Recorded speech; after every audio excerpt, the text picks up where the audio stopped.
put. Don't say that. Don't talk like that. And then in others we are told, come. Call the Christians and the Jews. Qul. This is we are told. Say, Ya Ahlul Kitab, ta'alam, come. Ila kalimatin sawa'im baynana wa baynakum. That we come to common terms as between us and you. Let us get onto a common platform. The Muslim is made to ask the Jews and the Christians, come. Let us come onto a common platform. And the terms and conditions of getting together, the Quran says, Allah na'budu illallah, that we worship none but Allah. Wala nushrika bihi shay'an, and that we associate no partners with Him. Wala yattakhiza ba'duna ba'dan arbaban min dunillah, and that we do not take from among ourselves lords and patrons other than God. Like a bishop or a pope, whatever he says, he says ditto, ditto. So no.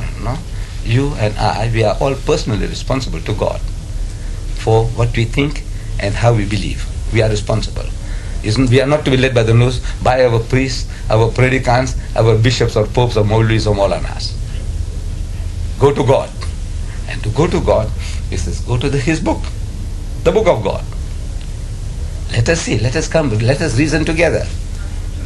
See, there's only one God, the Father in heaven. He is a real God.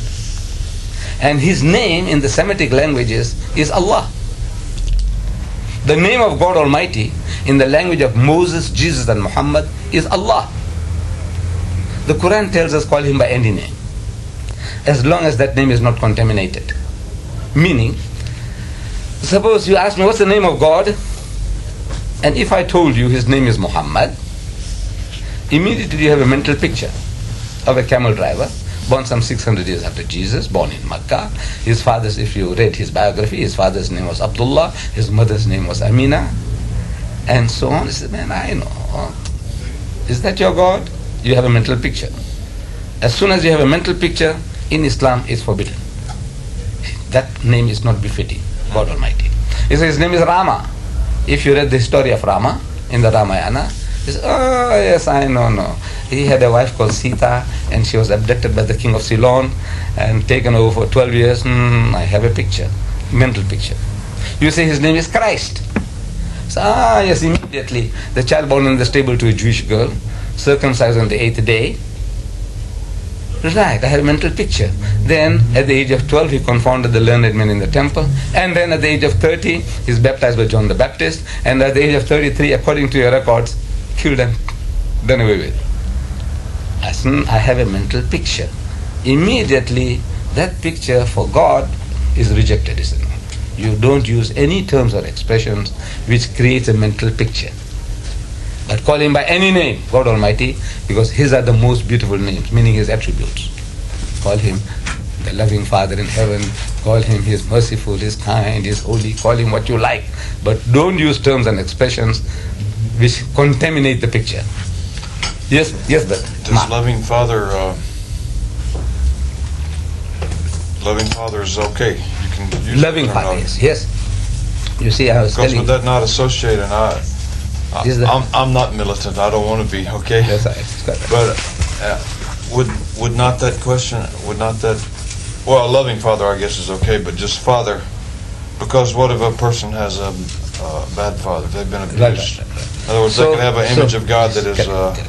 No, this is. I think I have solved that problem. Okay. Islam has solved it for us. You see, in the Quran, we are given 99 attributes of God. Mm-hmm. I think you must have heard that before. I think so. That we in Islam, we know Him by His attributes. There's no other way we can know Him. Because He's not like a man or a monkey.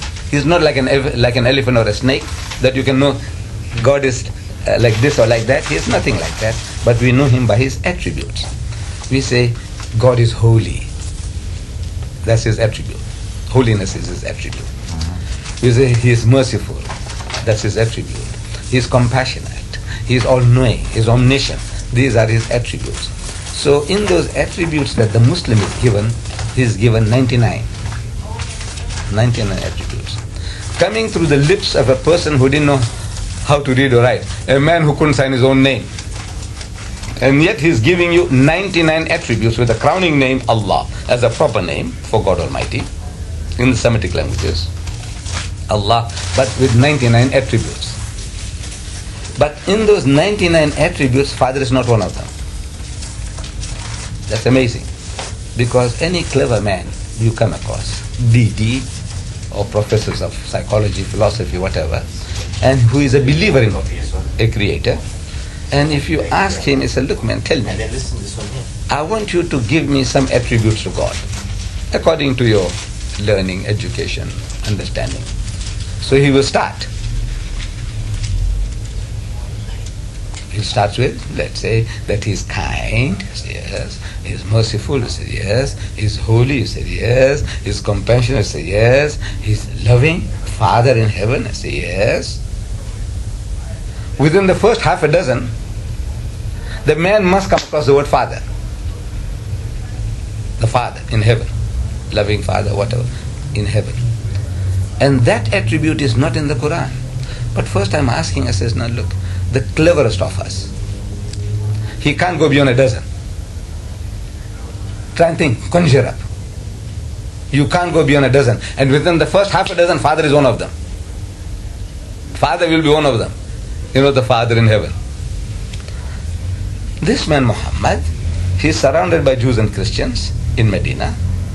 And you keep on hearing what the Jews say and the Christians say, the loving Father in heaven, the Father in heaven.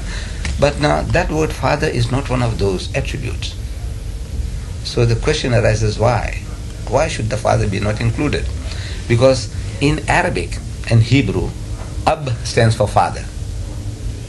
A-B-B, Ab is Father in Hebrew, Ab, Father in Arabic. Because these are identical languages, you know, actually dialects of the same language, Arabic and Hebrew. This word Ab is so easy on everybody's tongue. But instead, the Quran says Rabb. It's Bismillahirrahmanirrahim, the first verse of the Quran. It's Alhamdulillahi Rabbil Alameen. All praise is due to Allah, the Lord, Rabb, Lord, cherisher, sustainer, evolver of mankind. It would have been easier to say Ab. And again in the Quran, Rabb, Lord, cherisher, sustainer, evolver. So why would he go out of his way to produce a harder word, a harder word than Ab, to say Rabb. So I'm telling people, I said, you see, words, in their origin, they might have beautiful connotations. Like, people who are like companions, the companions of the Prophet or the disciples of Jesus. We would use the word in Arabic, companions, because companion, you sit and eat together. Companis, breaking bread together, the French word, meaning, you know, we are like brothers. Comrade. It's a beautiful word for our relationship. But today that word is so contaminated. At one time in America, if somebody call you a comrade, I think you are in trouble. This guy is a commie. And they'll start following, the FBI or whoever, they will start following you up to see where does this guy go. This simple English word, gay. I learned it at school, you know, in a poetry form. That's how they taught us, you know, so many things. I read a poetry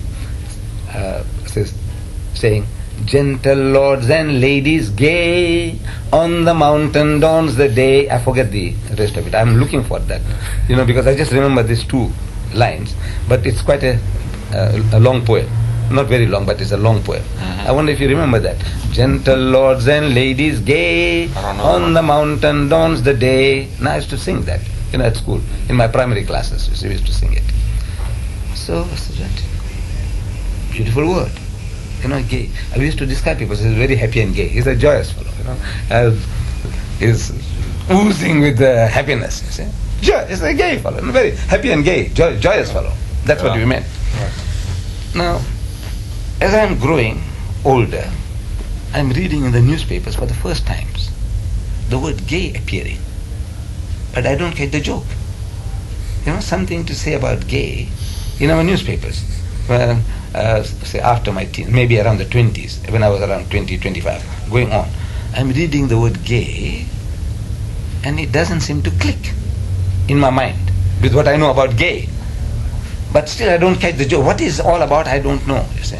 And it carries on and